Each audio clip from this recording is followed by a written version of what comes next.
Hello दोस्तों, आज की कहानी है भयानक सपना। कहानी पसंद आए तो एक कमेंट करके हमें अवश्य बताएं। हमेशा की तरह इस बार फिर धुंध गहरी होने लगी और चारों ओर सन्नाटा छा गया। मनोहर अच्छी तरह जानता था कि आगे क्या होने वाला है, पर फिर भी न जाने किस डर के कारण उसके दिल की धड़कन तेज होने लगी। धुंध के साथ साथ ठंड भी बढ़ने लगी और मनोहर कांपने लगा। लगता था कि सारी दुनिया एक सफेद बर्फीली चादर से ढक गई है। कोहरे के बीच में अचानक एक काला साया नजर आया, जो मनोहर की ओर धीरे धीरे बढ़ने लगा। यह जानते हुए भी कि उसे कोई खतरा नहीं है, मनोहर वहां से घूमकर भागना चाहता था, पर उसे लगा कि उसके पैर वहां जम ही गए थे। साया मनोहर के पास आया और उसका चेहरा साफ दिखाई देने लगा। यह वही चेहरा था जो उसने पहली बार कभी न भूलने वाली रात को देखा था। मासूम सा चेहरा था, एक 16-17 साल के लड़के का। मनोहर की तरफ उसने उंगली से इशारा किया। ठंड के बावजूद मनोहर पसीना पसीना हो गया। तुमने मुझे मारा है, तुम ही मेरी मौत के जिम्मेदार हो। तुम्हें इसका प्रायश्चित करना पड़ेगा। तुम्हें मेरी मौत की कीमत चुकानी पड़ेगी, लड़के ने मनोहर पर इल्जाम लगाया। पर गलती मेरी नहीं थी, मनोहर ने अपने ऊपर लगे अभियोग का विरोध किया। गलती चाहे जिसकी भी थी, पर मारा तो तुम ही ने मुझे। लड़के ने दबाव डालना जारी रखा। मैं क्या करता, तुम अचानक बिना कोई चेतावनी दिए। मनोहर ने जवाब देना शुरू किया, पर हमेशा की तरह उसकी बात पूरी तरह बिना सुने लड़का धुंध में गायब हो गया। मनोहर चौंक कर उठा। पसीने से उसका बदन गीला था। वह जानता था कि अब कम से कम 1.5-2 घंटे तक वह सो नहीं पाएगा। यही सपना उसे हफ्ते में 2 या 3 बार आता था, उस हादसे के बाद से। मनोहर ने सोचा कि वह उस रात को कभी भूल नहीं सकेगा। धीरे धीरे वह गहरी सोच में डूबता गया। हॉल खचाखच भरा था। पार्टी खूब जोर शोर से चल रही थी। लोग विदेशी संगीत पर नृत्य कर रहे थे, पर बातचीत के शोर के कारण ठीक से कुछ भी सुनाई नहीं पड़ रहा था। जितने लोग मौजूद थे, चाहे मर्द हो या औरत, तकरीबन सब ने हाथ में गिलास पकड़ रखा था। शराब पानी की तरह बह रही थी। एक कोने में खड़ा मनोहर बिना कोई खास रुचि के तमाशा देख रहा था। मनोहर का दोस्त अशोक उसके पास आया और उसने उसे एक गिलास पकड़ाने की कोशिश की। तुझे अकेले खड़े बोर होते हुए देखकर मुझे बहुत दुख होता है, उसने कहा। यह ले विस्की पी, शायद यह तुझे किसी लड़की से बात करने की हिम्मत दे। मनोहर ने सिर हिलाया। तुम जानते हो कि मैं शराब बहुत कम पीता हूँ, और पार्टी के बाद जब कार खुद चलाकर घर जाना होता है, जैसा कि आज, तब तो मैं शराब की तरफ देखता भी नहीं हूँ। छोड़ यार। अशोक ने फिर गिलास मनोहर की ओर बढ़ाया। एक पैक से क्या होता है, मैं तो हर पार्टी में 5-6 पैक पी कर भी कार चलाकर सही सलामत घर पहुंचता हूँ। मनोहर मना करता गया, पर अशोक नहीं माना। आखिर में तंग आकर मनोहर ने काफी अनिच्छा से गिलास ले लिया। शाम भर मनोहर ने बस वही एक पैक धीरे धीरे पिया, जिसका असर उस पर तकरीबन ना के बराबर था। रात काफी हो चुकी थी जब मोहन ने होटल की पार्किंग से अपनी गाड़ी निकाली और घर की तरफ चला। हल्का कोहरा छाया हुआ था, पर सड़क साफ दिखाई दे रही थी। वाहनों की भीड़ कम थी। मनोहर ने अपनी कार की रफ्तार 50 और 60 किलोमीटर प्रति घंटे के बीच में ही रखी थी। उसे सामने चौराहे पर बत्ती हरी दिखाई दी, इसीलिए मनोहर ने रफ्तार कम नहीं की। अचानक उसके बिल्कुल सामने सेल फोन पर बात करता एक युवक सड़क पार करने लगा। मनोहर ने ब्रेक पैडल जोर से दबाया, पर तब तक देर हो चुकी थी। कार युवक से टकराई और वह तकरीबन 5 मीटर आगे जाकर गिरा। मनोहर ने कार रोकी और युवक के पास दौड़कर पहुंचा। मनोहर ने उसका चेहरा गौर से देखा। उसकी आंखें बंद थी और वह बेहोश लग रहा था। मनोहर ने उसे उठाकर कार में रखा और नजदीक वाले अस्पताल की ओर चला। तब तक उसे ख्याल आया कि अगर वह स्वीकार कर ले और पुलिस को उसकी सांस में शराब मिले तो उसे शायद जेल जाना पड़े। यह सोचते हुए मनोहर ने अस्पताल के इमरजेंसी वार्ड से कुछ दूरी पर कार रोकी और युवक को उठाकर अंदर ले गया। वहां एक वार्ड बॉय को सौंप कर बोला, एक्सीडेंट हुआ है, मैं इसकी माँ को लेने जा रहा हूँ, और वहां से भाग गया। 2 दिन के बाद अखबार के अंदर के कोने में उसने पढ़ा कि उस रात किसी अज्ञात व्यक्ति ने एक अधमरे युवक का शव अस्पताल में छोड़ा था और फिर वहां से लापता हो गया था।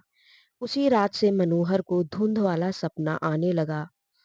मनोहर अपनी विधवा माँ के साथ रहता था। इस सपने के कारण उसकी रोजमर्रा की जिंदगी में थोड़ा बहुत बदलाव जो आया वह उसकी माँ की नजरों से छुप तो नहीं सकता था, पर जब भी वे इस मामले में कोई सवाल करती थी तो मनोहर बात टाल जाता था। मनोहर 28 साल का हो चुका था, अच्छी नौकरी कर रहा था। उसकी माँ चाहती थी कि वे जल्दी से जल्दी मनोहर की शादी कर दें ताकि दिन भर बात करने के लिए उन्हें एक बहू मिल जाए और साल के अंदर वंश चलाने के लिए एक पोता। मनोहर भी शादी की सोच रहा था, पर हादसे के बाद से उसका मिजाज बदल गया। शादी की बात उसके दिमाग से निकल सी गई। बस एक बात बराबर उसके मन में आती, मेरी लापरवाही के कारण किसी ने अपना बेटा खो दिया था। अपने दोस्त को भुलाने के लिए मनोहर दिन रात काम में जुटा रहने लगा। दिन में तो दफ्तर की चहल पहल में उसका ध्यान पड़ जाता था, पर रात को, खासकर धुंध वाला सपना आने के बाद, उस पर उदासी छा जाती थी। उस रात के बाद उसने कभी शराब को हाथ न लगाया और कंपनी की पार्टी में भी शराब परोसना बंद कर दिया। हादसे के 6 महीने बाद मनोहर के दफ्तर में एक नई लड़की भर्ती हुई। उसका नाम मीना था और वह सीधे कॉलेज से बीए करने के बाद नौकरी करने आई थी। मीना को उसका काम समझाने की जिम्मेदारी मनोहर को सौंपी गई। मीना काफी बुद्धिमान थी और उसमें काम करने का जोश भी था। मनोहर उसकी लगन से बहुत खुश था।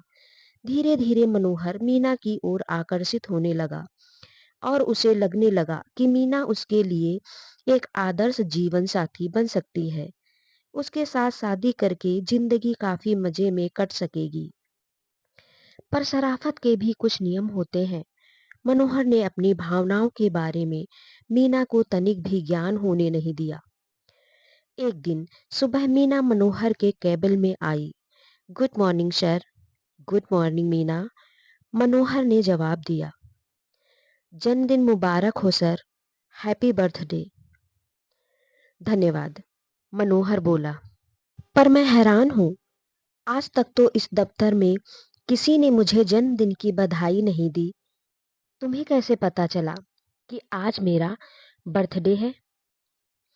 मीना पहले थोड़ा शर्माई और फिर उसने जवाब दिया। आपको याद होगा कि पिछले हफ्ते आपने मुझे अपना ड्राइविंग लाइसेंस दिया था, उसकी फोटोकॉपी बनवाने के लिए। मैंने उसी में देख लिया था कि आपका जन्मदिन कब है। उसकी बात सुनकर मनोहर को बहुत अच्छा लगा। वह सोचने लगा कि शायद मीना उसे पसंद करने लगी है। उसी दिन दोपहर को बारिश हुई और फिर लगातार काफी तेज होती ही रही।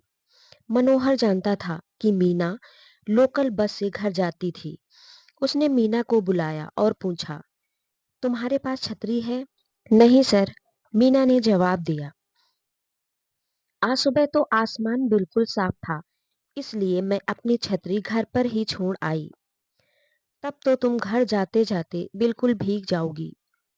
कोई बात नहीं सर, मैं बारिश में कई दफे भीगी हूँ, पर तुम बीमार पड़ सकती हो। मनोहर के स्वर में चिंता भरी हुई थी। तुम रहती कहाँ हो? बापू नगर में सर, मीना ने बताया। वह मेरे घर जाने के रास्ते से कोई खास दूरी पर नहीं है।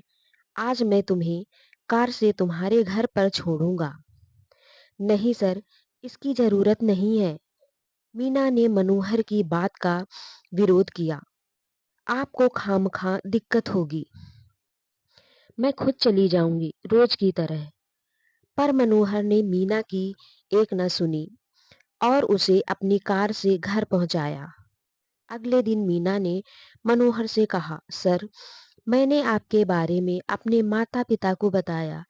वे बहुत खुश थे कि आप जैसे बड़े अफसर ने मुझ पर एहसान किया और मुझे भीगने से बचाया। वे आपसे मिलना चाहते हैं। हमारे यहाँ किसी दिन चाय पीने आइए। जरूर आऊंगा, मनोहर ने जवाब दिया। मन ही मन उसने सोचा कि यह अच्छा मौका होगा यह तय करने के लिए कि मीना से मेरी शादी करने की कितनी संभावना है। कुछ दिन बाद मनोहर को मीना के साथ चाय पीने का मौका मिला। उनके दफ्तर में यह ऐलान हुआ कि अगले दिन शाम को शहर में बड़े जुलूस के कारण सड़कें बंद कर दी जाएंगी, इसलिए दफ्तर में 2 घंटे पहले छुट्टी होगी। मनोहर ने मौके का फायदा उठाकर मीना को सूचित कर दिया कि अगले दिन वह मीना के साथ उसके घर जाएगा। अगली शाम 4 बजे जब छुट्टी मिली तो मनोहर मीना को लेकर उसके घर की ओर चला। रास्ते में उसने मीना के बारे में उससे जानकारी हासिल करने की कोशिश की। तुम्हें किस तरह की फिल्में पसंद आती हैं? उसने पूछा। जो टीवी में आ जाएं, वही देखती हूँ सर, मीना ने जवाब दिया। सिनेमा हॉल में जाने का मौका सिर्फ वीकेंड पर मिलता है और तब भीड़ के कारण टिकट नहीं मिलता। तुम्हारे कितने भाई बहन हैं? मनोहर ने आगे बढ़कर सवाल किया। मेरा एक भाई था, पर पिछले साल एक हादसे में उसका देहांत हो गया। यह कहते कहते मीना की आवाज कुछ टूट सी गई। मनोहर को लगा कि जैसे उसने कोई पुराना घाव कुरेद दिया था। उसने आई एम सॉरी कहा और बाकी रास्ते भर चुप ही रहा। मीना का घर एक मिडिल क्लास 2 बेडरूम का अपार्टमेंट था। उसके माता पिता बड़े प्यार से मनोहर से मिले। मीना के पिता ने तकरीबन 35 साल नौकरी करने के बाद भारतीय रेलवे से अवकाश प्राप्त किया था। बैठक में बैठकर वे और मनोहर आने वाले चुनाव के बारे में बातें करने लगे। मीना और उसकी माँ अंदर जाकर चाय का बंदोबस्त करने लगी। बात करते करते मनोहर की नजर इधर उधर घूम रही थी। अचानक उसे बड़े जोर का झटका लगा और वह हैरान रह गया।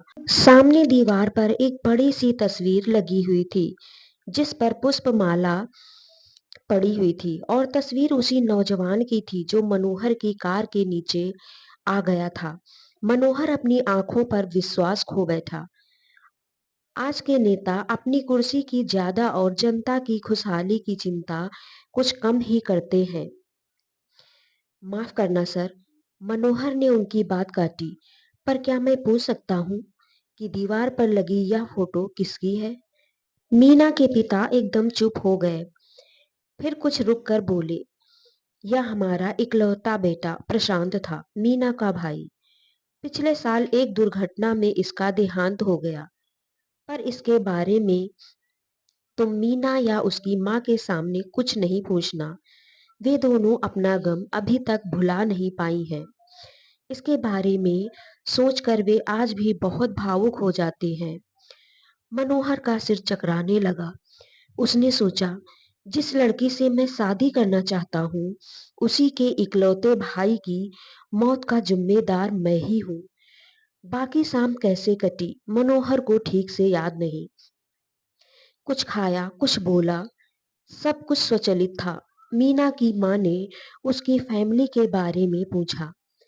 जब उसने यह बताया कि उसकी शादी अभी नहीं हुई है, तो मीना के माँ बाप ने नजरें मिलाईं, पर ख्यालों में डूबे हुए मनोहर ने कुछ नहीं देखा। मीना के साथ एक आनंदमय जिंदगी बिताने के उसके सपने चूर चूर हो गए थे। तकरीबन 1 महीना बीत गया। एक दिन बातचीत के दौरान मीना ने मनोहर से कहा, सर, मेरे माता-पिता मेरी शादी करना चाहते हैं। वे मेरे लिए दूल्हा ढूँढ रहे हैं। अगर आपकी नज़र में कोई योग्य लड़का हो, तो उन्हें सूचित कर दें। वे जाति-पाति को नहीं मानते हैं, ना ही कुंडली मिलवाना ज़रूरी समझते हैं। पर लड़का कामकाजी होना चाहिए और यह भी ख़याल रखें कि हम कोई ख़ास दहेज नहीं दे सकेंगे। मैं देखता हूँ, अगर कोई मिल गया तो अवश्य उन्हें बता दूँगा। मनोहर ने जवाब दिया, पर मन ही मन वह अपने आप को कोसने लगा। वह जानता था कि वह मीना के लिए लड़का कभी नहीं ढूंढेगा। कुछ दिन बाद मीना ने अपनी शादी की बात फिर छेड़ी। उसने कहा, मेरी शादी के दौरान मुझे बस एक ही गम रहेगा। वह क्या? मनोहर ने पूछा। वह यह कि मेरा प्यारा भाई प्रशांत मुझे दुल्हन के रूप में देखने के लिए वहां नहीं होगा। वह हमेशा कहता था कि मेरी शादी में वह खूब नाचेगा। मीना की आवाज में निराशा थी। यह तो उचित है, मनोहर ने माना। काश वह उस दिन दोपहर के खाने के तुरंत बाद अपने दोस्तों के साथ स्विमिंग पूल नहीं गया होता। क्या मतलब? मनोहर ने पूछा। आपको पता नहीं कि प्रशांत की मौत कैसे हुई? मीना ने पूछा और बात को आगे बढ़ाते हुए बोली। वह लंच के फौरन बाद तैरने गया। पुल में अचानक उसके पेट में मरोड़ उठने लगी और वह डूबकर मर गया। उसके दोस्तों ने और वहां मौजूद लाइफ गार्ड ने उसे बचाने की बहुत कोशिश की, पर शायद उसकी मौत का वक्त आ चुका था। एक हफ्ते पहले ही वह सेल फोन पर बात करने में व्यस्त हालत में एक कार के रास्ते में आ गया था। पर लगता है कार कोई शरीफ आदमी चला रहा था, क्योंकि उसकी गलती नहीं होने पर भी उसने प्रशांत को अस्पताल पहुंचाया और फिर गायब हो गया। उस हादसे में तो वह बच गया, लेकिन मनोहर को लगा कि जैसे एक पहाड़ उसके सिर पर से उठ गया हो। मन ही मन उसने अपने आप से वादा किया कि अगले ही दिन वह मीना के घर जाकर उसके माँ बाप से मिलकर मीना का हाथ मांगेगा। और उसको यकीन था कि उस दिन के बाद वह डरावना सपना उसे फिर कभी नहीं आएगा। तो दोस्तों, ऐसी ही कहानी सुनने व पढ़ने के लिए हमारे चैनल को सब्सक्राइब अवश्य करें। Thanks for watching.